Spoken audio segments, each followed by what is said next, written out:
For 60 years, the Corvette was a front-engine, rear-wheel drive American muscle car. Fast in a straight line, limited in a corner, and always priced like a bargain compared to the European cars it tried to embarrass. Then GM moved the engine behind the driver, dropped the starting price to $60,000, and built something that runs 0 to 60 in 2.9 seconds.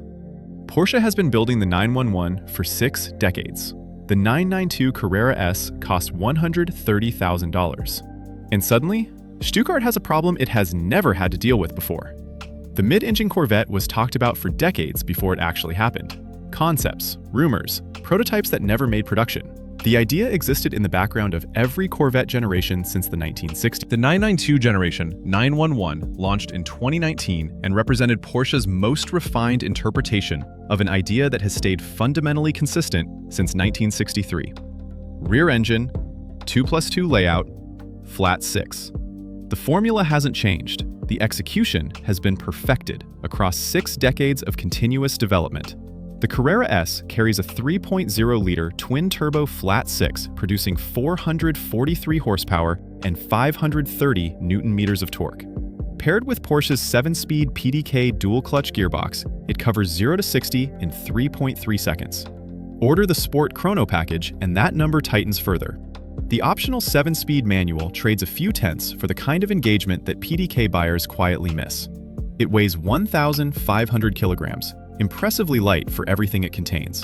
The chassis balance is extraordinary. Rear engine weight distribution that should theoretically understeer badly, but through decades of Porsche engineering wizardry, produces a car that rotates on turn-in with precision most mid-engine cars struggle to match.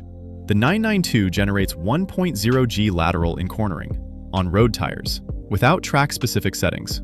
The naturally aspirated V8 has 47 more horsepower than the 992's twin-turbo flat 6, a more aggressive launch control system, and a rear-biased weight distribution that puts power down from the first meter. The Corvette went 0 to 60 in 2.9, the Carrera S in 3.3. 4 tenths is a gap that feels larger on a drag strip than the number suggests. Road course, closer than the straight line gap implies. The 992's chassis balance is simply extraordinary.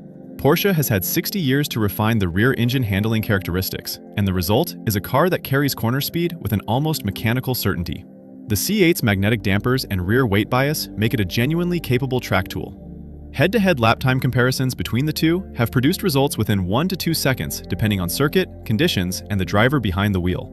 On a public road with real-world conditions, the surface neither car was designed for, but both are expected to perform on, the C8's power advantage shows earlier and more often.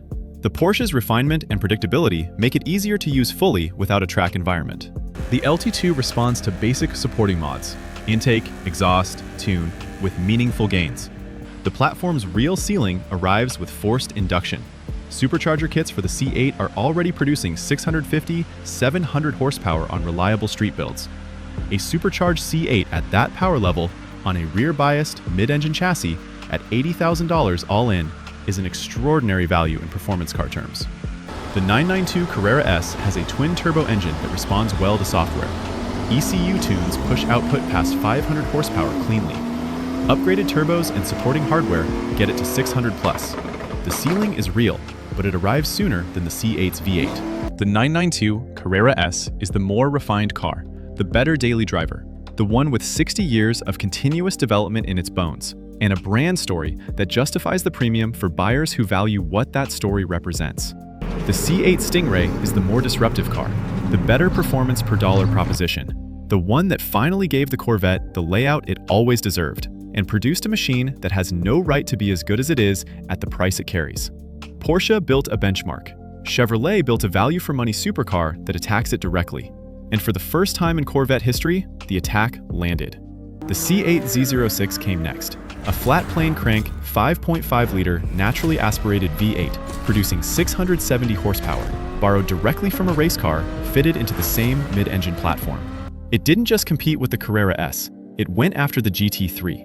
And that conversation gets significantly more interesting and significantly more expensive very quickly.